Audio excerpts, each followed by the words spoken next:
Selamat berjumpa kembali dengan saya Lukas Malvianto di channel YouTube Belajar Bersama Kefarmasian. Pada topik kali ini kita akan belajar mengenai standar pelayanan kefarmasian di rumah sakit bagian yang ketiga. Pada bagian ketiga ini kita akan fokus pada dispensing sediaan steril, terutama dalam hal perhitungan serta penyiapannya. Mari kita mulai. Pada pertemuan yang sebelumnya, kita telah belajar bagaimana secara umum distribusi obat pada pasien rawat inap. Lalu bagaimana untuk penanganan obat-obat injeksi, di mana kita tahu standarnya adalah obat-obat injeksi ini didistribusikan dalam bentuk yang paling siap digunakan. Yang pertama, kita harus belajar dahulu bagaimana menggunakan teknik aseptis. Ya, dalam teknik aseptis ini ada 3 hal yang perlu kita perhatikan, yaitu sarana dan prasarananya, ya, kemudian APD-nya, alat pelindung diri, dan yang ketiga adalah pada teknik aseptis ini harus dilakukan oleh tenaga yang terlatih. Untuk sarana dan prasarananya, yang pertama harus ada clean room, di mana standar clean room sendiri ini dijelaskan pada USP atau kita bisa mengacu pada CGMP atau cara pembuatan obat yang baik terkini, ya, CGMP.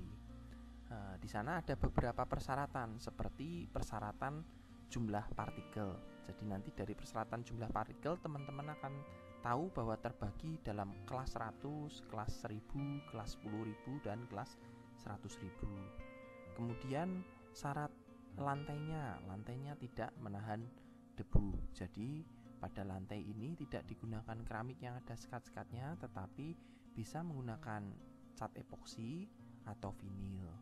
Kemudian sudut-sudut ruangan itu tidak siku-siku tapi melengkung supaya tidak menahan debu, jadi mudah dibersihkan. Masih banyak persyaratan lainnya, antara lain bagaimana lampunya, atapnya seperti apa, ya. Nanti teman-teman bisa baca di USB dan CGMP. Yang berikutnya tempat peracikannya, itu kita bisa menggunakan LAF atau laminar airflow, atau khusus untuk obat-obat kemoterapika kita harus gunakan BSC atau Biological Safety Cabinet. Ya, ini nanti berbeda dengan LAF karena pada BSC ini bisa melindungi operator dan obat sendiri, ya. Operatornya tidak terpapar oleh kemoterapi, tetapi obatnya sendiri tetap steril. Kemudian metode pembersihannya harus seperti apa? Nanti kita akan berikan bagaimana contoh video pembersihan dari clean room-nya, ya. Masih banyak yang harus kita bahas. Mari kita lanjut ke slide berikutnya. Nah, apabila persyaratan yang pertama tadi tidak bisa dipenuhi, misalnya rumah sakit tidak mempunyai clean room, lalu bagaimana peracikannya? Ya, ini ada beberapa alternatif, yaitu pilih ruangan yang paling bersih, kemudian pintu dan jendelanya tertutup, tidak ada bak cuci, kemudian tidak ada rak dan papan tulis yang permanen, meja kerja jauh dari pintu, lantainya didesinfeksi setiap hari dengan hipoklorit 100 ppm, kemudian dindingnya juga mudah dibersihkan. Itu persyaratan minimal apabila tidak bisa menyediakan clean room. Ini adalah contoh APD yang digunakan, ya. Mungkin sedikit berbeda kalau nanti di kemoterapi, terutama pada maskernya. Maskernya biasanya digunakan N95, ya. Tapi ini untuk ruangan aseptis sendiri untuk peracikan obat injeksi, pertama kita lihat di sini ada Google, kemudian baju putih yang terusan ini namanya coverall, kemudian masker, sarung tangan, dan ada shoe cover. Nanti teman-teman juga harus pelajari bagaimana cara memakainya ya, ada urutan pemakaiannya sehingga nanti tidak menimbulkan kontaminasi. Kemudian peralatan-peralatan yang digunakan ya ini bisa disesuaikan dengan kebutuhannya. Misalnya spuit ya, spuitnya bisa dipakai berapa mili, ada yang 3 mili, kemudian ada yang pakai 20 mili, 10 mili, 5 mili dan sebagainya. Berapa mili yang kita harus campurkan atau perlu siring tuberkulin ya, sesuaikan dengan apa yang akan dicampur, kebutuhan dosisnya juga. Kemudian obat yang akan dilakukan pencampuran atau disiapkan untuk masuk ke dalam injeksi. Kemudian ada sharp box. Sharp box ini untuk membuang needle yang sudah terpakai sehingga tidak terjadi needle stick injury ya, tidak tertusuk tangan kita. Berikutnya pelarut yang dibutuhkan, misalnya ada NS atau normal salin. Kemudian ada water steril ya, aqua injeksi, atau kadang-kadang digunakan juga menggunakan karena nanti ada kebutuhan gula, karbohidrat, jadi dipakai dextrose, misalnya ada D10, D40 lah, itu yang mana yang akan digunakan. Alcohol swab ini bisa digunakan, sangat diperlukan terutama untuk mensterilkan jarumnya, kemudian wadah injeksinya. Juga diperlukan juga alkohol dalam botol semprot. Biasanya kita lakukan desinfeksi pada LAF atau BSC nya. Kemudian kalau misalnya nanti butuh untuk memindahkan dari infus ke dalam vial, kita bisa pakai EcoFlux. Kemudian kalau untuk memindahkan volume dalam jumlah yang besar dari infus, ini kita bisa pakai Transofix. Kemudian untuk cuci tangan ya, jangan lupa hand rub. Berikutnya adalah cara kerja dalam hal teknik aseptis sendiri. Yang pertama adalah memakai APD. Tentunya memakai APD ini ada urutan-urutan yang harus diperhatikan ya. Kemudian yang kedua adalah bersihkan meja kerja dengan benar ya. Nanti membersihkan meja kerja ini ya sama dengan membersihkan lantai pada clean room, ada tekniknya. Ada yang kita menggunakan seperti bentukan huruf S ya, atau bisa searah tapi saling tumpuk. Kemudian tutup meja kerja dengan alas ya, kita kasih cover untuk nanti kalau ada tumpahan-tumpahan ya. Kemudian seka alat dan wadah obat sebelum digunakan dengan alkohol 70% atau alkohol swab. Lakukan pencampuran aseptis. Berikutnya bersihkan area kerja dan buang seluruh BHP yang sudah tidak terpakai lagi. Dan yang terakhir adalah menanggalkan APD. Ingat, menanggalkan APD juga ada urutannya sehingga kita tidak terkontaminasi. Sumber referensi yang kita gunakan untuk pencampuran obat aseptis ini, kita gunakan pedoman pencampuran obat suntik. Ini bukunya seperti ini, terbitan dari Dirjen Binfar ya. Di buku ini nanti dijelaskan juga sedikit mengenai persyaratan clean roomnya, bahkan ada contoh denahnya, bagaimana itu tempat peracikan, ada ruang antaranya, mungkin kita bisa tambahkan passboxnya di mana, kemudian harus tekanan negatif untuk ruang kemoterapi, atau tekanan positif untuk operasikan obat injeksi seperti itu. Selain itu di dalamnya ada cara penyiapannya, pencampurannya, cara pemberiannya, kemudian ada beberapa data stabilitas obat. Tapi kalau memang nanti tidak ada di buku pedoman ini, teman-teman bisa merujuk ke Handbook of Injectable Drug. Kemudian permasalahan dan cara mengatasinya. Nah, dalam penyiapan ada beberapa langkah-langkah yang harus dilakukan. Yang pertama, seperti halnya telaah resep, kita harus melakukan pemeriksaan prinsip 7 benarnya.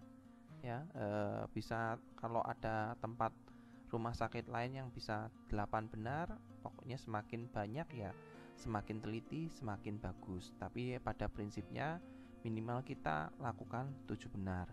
Yaitu yang pertama adalah benar pasien, ya, ini dipastikan dengan 2 identitas, misalnya nama dan tanggal lahir pasien. Kemudian ada benar obatnya, kesesuaian antara resep dengan obat yang kita siapkan. Benar indikasi, benar dosisnya, kemudian benar cara pemakaian atau jalur pemberian obatnya. Untuk IV ya, IM ya, dan sebagainya. Berikutnya adalah benar waktu atau benar frekuensi pemberiannya. Dan yang terakhir adalah benar dokumentasi. Nah, setelah dilakukan pemeriksaan 7 benar, kita harus cek kondisi obatnya, ya, kondisi fisik maksudnya, ada perubahan warna, ada endapan atau tidak. Kemudian kita juga harus melakukan pemeriksaan kadaluarsa obat. Jadi kalau misalnya pakai 8 benar, yang terakhir adalah benar kadaluarsa. Yang ketiga adalah kita konfirmasi bila ada ketidakjelasan.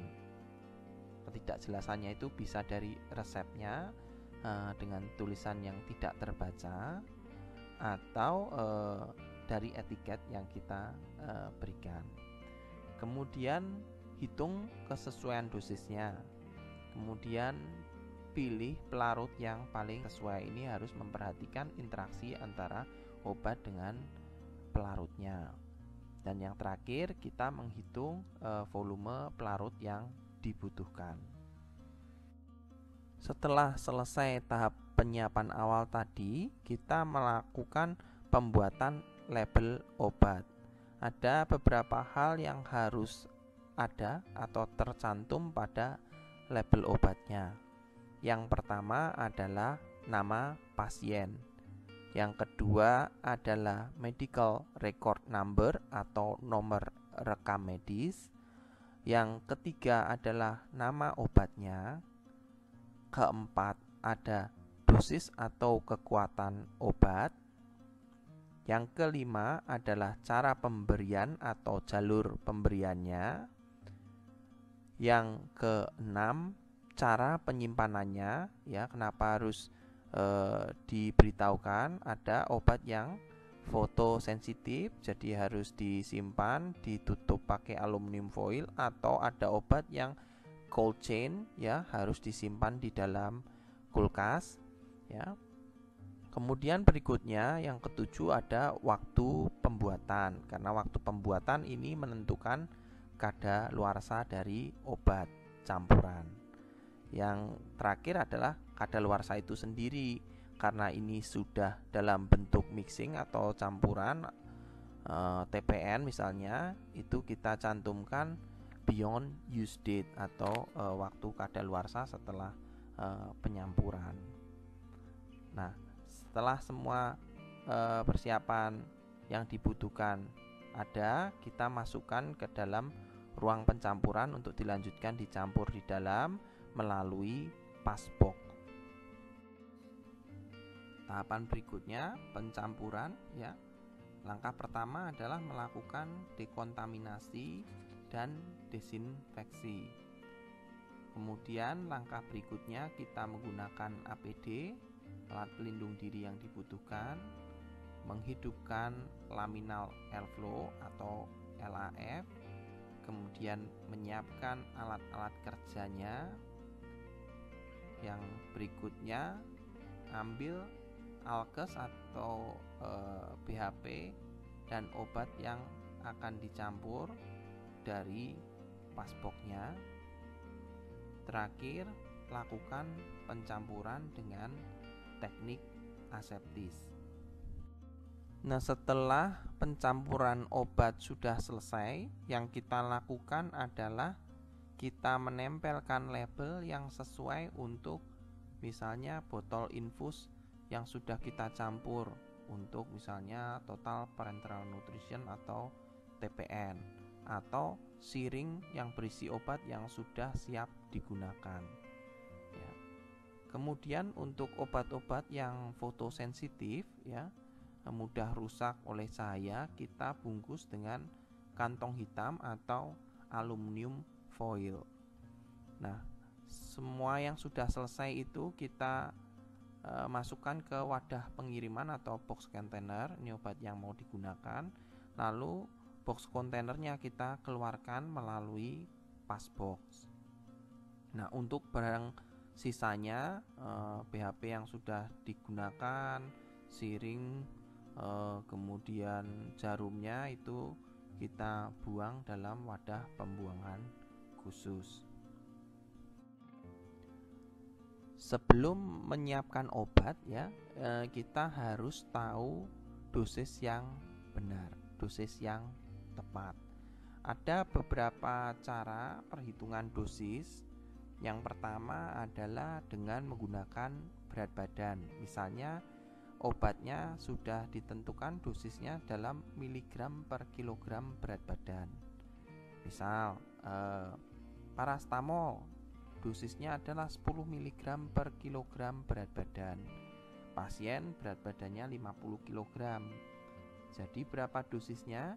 Dosisnya adalah 10 mg per kilogram berat badan dikali 50 kg. Jadi kita dapat dosisnya adalah 500 mg. Yang berikutnya, ada juga beberapa obat yang harus menggunakan BSA atau Body Surface Area atau LPT, luas permukaan tubuh. Misalnya obat-obat kemo, ya, ini bisa menggunakan rumus Mosteller. BSA-nya adalah akar dari tinggi dalam sentimeter dikali berat dalam kilogram dibagi 3600. Atau bisa menggunakan rumus Dubois and Dubois. BSA sama dengan 0,2047 kali tinggi dalam meter pangkat 0,725 dikali berat dalam kilogram pangkat 0,425. Hasil perhitungan antara rumus BSA Mosteller dan Dubois ini tidak jauh berbeda. Jadi silahkan dipilih mana yang lebih mudah untuk dihafalkan. Cara perhitungan BSA yang lain adalah menggunakan nomogram atau grafik seperti ini, ya. Di sebelah kiri itu ada tinggi badan dalam sentimeter, dan di sebelah kanan ada berat dalam kilogram. Misalnya di sini adalah tinggi badan orang 180 cm dengan berat 70. Kita tarik dari angka 170 di sebelah kiri ke angka 70 di sebelah kanan. Hasilnya di tengah-tengah itu adalah BSA-nya dalam sentimeter persegi. Tapi biasa BSA ini yang digunakan dalam meter persegi. Per meter perseginya nanti silakan dikonversikan, baru dikalikan dengan dosis yang dibutuhkan. Nah, ini ada contoh perhitungan BSA dengan rumus Mosteller, ya. Pasien mempunyai berat badan 60 kg dengan tinggi badan 165 cm. Berapakah BSA-nya? Ya, seperti kita ingat tadi, rumusnya adalah tinggi badan dikalikan berat badan dibagi 3600 akar pangkat 2, ya. Jadi tinggi badan 165 dikali berat badan dalam kilogram 60 dibagi 3600 kemudian diakar ya. Hasilnya adalah 1,658 meter persegi ya. Cara perhitungan dosis yang lain ya, ada yang menggunakan dengan AUC atau area under curve. Misalnya ini pada Calvert formula, contoh untuk penggunaannya pada kemoterapi yaitu obat karboplatin ya, sama dengan dosisnya target AUC dikali GFR atau glomerulus filtration rate ditambah 25, itu Calvert formula ya. Nah, karena ini pemberian injeksi ya, bisa diberikan secara cepat, injeksi langsung, atau bisa diberikan secara infusion. Nah, untuk pemberian infus ini pertama-tama kita harus tahu dasarnya adalah konversi antara laju pemberian itu dalam tetes dan mili. Jadi satu hal yang kita perlu ingat itu dalam farmakope ya, 1 mili itu setara dengan 20 tetes. Itu dengan penampang infus makro. Tapi kalau kita gunakan infus mikro, 1 mili itu setara dengan 60 tetes. Jadi ini ada contoh kasus, misalnya dosis atau laju pemberian obatnya diberikan 20 tetes per menit. Berapa pelabot sehari yang harus bagian farmasi siapkan? Ya, 20 tetes per menit itu sama dengan setara 1 mili per menit. Ya, dalam 1 jamnya berarti sama dengan 60 mili per jam. 1 hari ada 24 jam, jadi 60 mili kita kalikan dengan 24. Jadi yang dibutuhkan dalam sehari adalah 1440 ml. Sedangkan satu pelabot berisi 500 ml.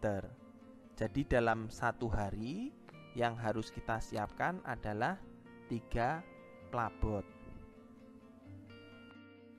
Berikutnya yang kita perlu pelajari juga dalam hal pencampuran obat itu kita harus ingat dasar perhitungan pengenceran.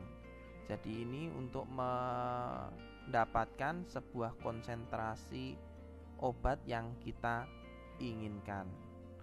Rumus pengenceran sendiri ya seperti kita ingat adalah V1 kali C1 sama dengan V2 kali C2 ditambah V3 kali C3 ya.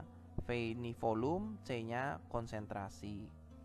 Ini ada contoh misalnya ya, kebutuhan gula atau karbohidrat untuk seorang pasien ini diinginkan infus dextrose 12,5%.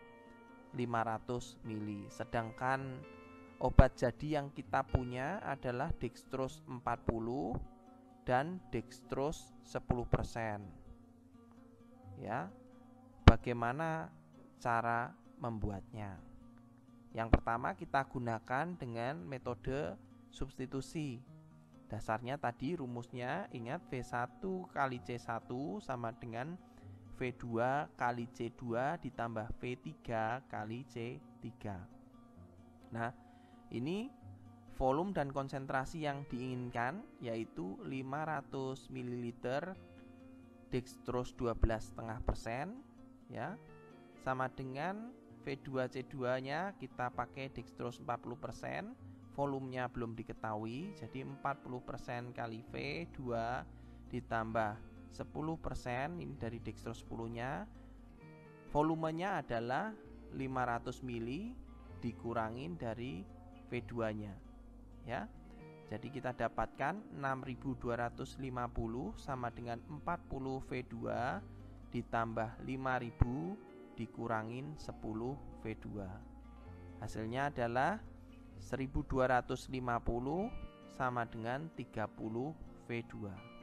Didapatkan V2-nya adalah 41,67 mili dan V3-nya sama dengan 500 dikurangin 41,67 mili, yaitu 458,33 mili. Jadi nanti untuk membuat terus 12,5% volume 500 mili adalah kita mencampur 42 mili D40, kita masukkan ke dalam 458 D10 atau dextrose 10%. Nah, selain metode substitusi, kita bisa gunakan metode aligasi. Kalau teman-teman masih ingat, gambarnya seperti ini ya. Di tengah-tengah itu adalah konsentrasi yang kita inginkan. Nah, di sebelah kiri atas itu ada 10 dari D10 dan kiri bawah itu 40 dari D40. Nah, ini cairan yang akan kita campurkan, konsentrasi cairan yang akan kita campurkan. Nah, di sebelah kanan atas itu ada 27,5, itu adalah hasil pengurangan dari 40 dikurang 12,5. Kemudian di pojok kanan bawah itu ada 2,5, merupakan hasil pengurangan dari 12,5 dikurang 10.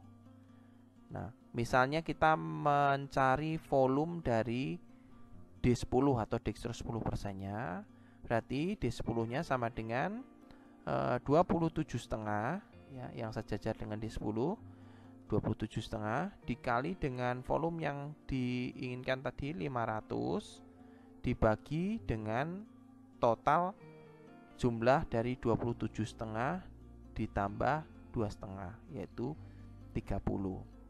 Hasilnya adalah 458,33. Hasilnya sama dengan metode substitusi. Silahkan dipakai, dicari mana yang lebih mudah dan dikuasai oleh teman-teman. Nah, berikutnya adalah menghitung menggunakan mili ekivalensi. Mengapa kita bahas mili ekivalensi di sini? Nanti pada saat di rumah sakit, teman-teman ini nanti akan mendapatkan resep, misalnya untuk total parenteral nutrition, itu kebutuhan elektrolitnya akan dinyatakan dalam satuan meg atau mili ekivalensi. Nah, untuk refresh kembali pada ilmu kimia ya, dulu mili ekivalensi itu adalah sama dengan milimol dikalikan valensinya. Jadi kalau kita jabarkan rumus mili ekivalensi sendiri menjadi miligram dikalikan dengan valensinya dibagi dengan massa relatifnya. Massa relatifnya didapatkan dari penjumlahan atom relatif atau AR. AR-nya kita bisa lihat dari tabel periodik unsur. Nah, yang sering digunakan di rumah sakit itu ada dua, yaitu KCl 7,46% dan NaCl 3%. Berapa mili ekivalensi KCl dan NaCl? Nah, untuk memperjelas teman-teman, kita berikan contoh. Ini adalah menghitung mili ekivalensi dari KCl 7,46%. Nah, KCl 7,46% artinya adalah B per V ya. Jadi 7,46 gram per 100 mili. Kita ubah gram menjadi miligram ya, kita dapatkan 7,46 miligram dalam setiap milinya. Kita ubah ke miligram karena mili ekivalensi ya, bukan ekivalensi. Jadi pembaginya adalah sesuai rumus miligram dibagi massa relatif. Nah, kita dapatkan 7,46 miligram ini dibagi massa relatif dikali valensi. Valensi KCl adalah 1, massa relatifnya sama dengan AR dari K itu 39,1 dan atom relatif dari Cl itu 35,5. Kita bisa dapatkan hasilnya KCl 7,46% itu adalah 1 meg. Nah, bagaimana dengan NaCl 3%? Nanti teman-teman coba hitung dengan rumus yang sama ya. Nanti AR-nya dicari sendiri di tabel periodik unsur. Nanti bisa dicocokkan. Jawabannya adalah NaCl 3% sama dengan 0,543 mili ekivalensi. Berikutnya adalah menghitung laju dari obat apabila diberikan lewat siring pump. Ini ada sebuah contoh lagi. KCl 7,46%, 25 meg dilarutkan dalam 25 mili aqua. Aturan pakai dengan siring pump adalah 2 meg per jam. Jadi berapa laju siring pump yang harus disetting? Jika rumus laju diketahui sama dengan dosis dibagi dengan konsentrasi. Nah, bagaimana langkah-langkah mengerjakan soal tersebut? Yaitu yang pertama-tama kita harus mencari konsentrasi dari KCl-nya. Nah, seperti kita ketahui tadi KCl-nya adalah 25 meg dilarutkan dalam 25 mili aqua. Sehingga kita ketahui konsentrasinya sama dengan 25 meg dibagi volume total, yaitu 25 ditambah dengan 25. Jadi konsentrasi dari KCl tersebut adalah 25/50 atau setara dengan 0,5 meg. Bagaimana dengan lajunya? Seperti dijelaskan bahwa lajunya adalah dosis dibagi dengan konsentrasi. Dosisnya adalah 2 mili ekivalen per jam. Konsentrasinya adalah 0,5 meg per mili. Jadi kita dapatkan 2 dibagi 0,5, hasilnya adalah 4 per jam. Jadi laju siring pumpnya kita set 4 mili per jam. Nah, demikian perhitungan-perhitungan mengenai dosis. Kita sudah belajar mengenai berat badan, BSA, area under curve, kemudian bagaimana kalau diminta dalam meg, bagaimana menghitung lajunya. Nah, berikutnya yang perlu kita ketahui adalah beyond use date. Jadi ketika kita melakukan pencampuran steril, maka masa kadaluarsanya berubah dari yang tertera di dalam kemasan. Nah, dalam peracikan steril, yang paling menentukan dalam beyond use date atau masa kadaluarsa obat campuran tersebut ada 3 hal. Yang pertama, compatibility, yang kedua, stability atau stabilitas, dan yang terakhir adalah sterility atau sterilitas. Jadi, waktu kita mau mencampur harus kita perhatikan compatibility-nya, ketercampurannya, ada interaksi atau tidak, bagaimana stabilitasnya. Jadi kalau tidak tercampur kemudian menimbulkan endapan, ya obat itu sudah rusak, jadi kita tidak bisa gunakan.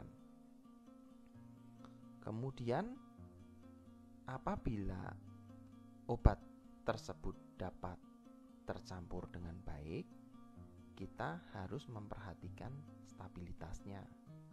Dari mana kita bisa ambil dari beberapa sumber. Ada Drug Information Handbook, ada Handbook of Injectable Drug. Nah, di sana akan dinyatakan apabila misalnya suatu obat ceftriaxone dilarutkan dalam water steril atau dilarutkan dalam normal salin atau dalam dextrose.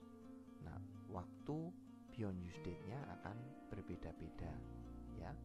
Kemudian apabila disimpan di dalam siring suhu kamar atau disimpan dalam lemari pendingin dengan suhu 2-8 derajat, itu juga akan berbeda.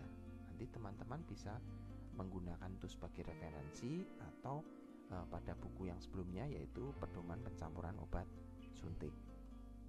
Nah, yang terakhir yang harus kita perhatikan adalah sterilitas, karena ini obat untuk injeksi ya. Sterilitasnya harus terjaga.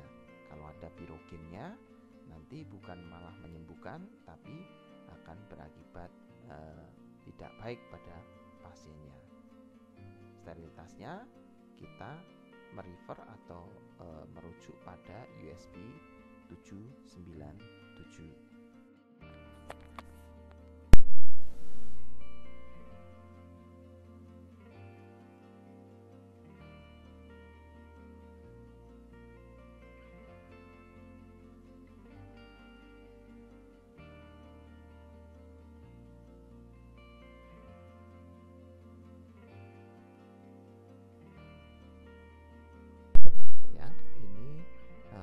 Tabel mengenai risk kontaminan level. Nah, kenapa nggak dipakai yang sumber tadi aja, yang sebelumnya aja, Pak? Kan lewat DIH atau Handbook Injectable Drug sudah disebutkan berapa masa kadaluarsanya setelah dicampur. Nah, pada DIH atau Handbook Injectable Drug ini kita diumpamakan bahwa kondisi pencampurannya itu di LAF, di dalam clean room, sehingga persyaratan pencampuran aseptif itu terpenuhi. Nah, bagaimana kalau kita mencampurnya tidak dengan standar yang ada? Misalnya di sini dikatakan kalau misalnya kita meracik di dalam LAF atau BSC, itu risk kontaminan levelnya adalah low. Tapi kalau kita racik di clean room saja, misalnya tidak punya LAF, itu risk levelnya medium. Bagaimana kalau kita raciknya sebelum menyuntikkan di bangsal pasien? Oh, itu risk kontaminannya high. Nah, di sini pada room temperatur disimpan, kalau misalnya risk levelnya high itu hanya 24 jam. Sedangkan dalam lemari pendingin suhu 2-8 itu 3 hari. Kalau di dalam freezer bisa sampai 45 hari sterilitasnya. Jadi mana yang kita ambil? Yang kita ambil adalah yang paling pendek. Misalkan suatu obat A, kalau di mixing di Drug Information Handbook misalnya, itu bisa bertahan 48 jam. Tapi karena kita meraciknya di tempat yang resikonya tinggi, jadi masa kadaluarsanya lebih pendek, jadi 24 jam. Jadi kita ambil yang 24 jam. Tapi demikian pula sebaliknya, kalau misalnya di DIH-nya bilang setelah dicampur dalam lemari pendingin bisa tahan sampai 48 jam. Sedangkan di sini resikonya sterilitas kalau disimpan dalam lemari pendingin walaupun dicampur di high itu bisa sampai 3 hari. Mana yang kita ambil, 3 hari atau 48 jam? Kita ambil yang paling pendek karena sudah tidak stabil dalam 48 jam atau 2 hari. Seperti itu. Nah, teman-teman, sampai di sini perjumpaan kita dalam topik yang kita bahas, yaitu standar pelayanan kefarmasian di rumah sakit. khususnya di bidang pencampuran sediaan steril menggunakan teknik aseptis. Jangan lupa untuk like dan subscribe, kemudian share untuk teman-teman yang membutuhkan. Terima kasih atas segala waktunya, dan kita harus selalu update ilmu farmasi kita sesuai 7 star kita menjadi seorang long life learner. Terima kasih.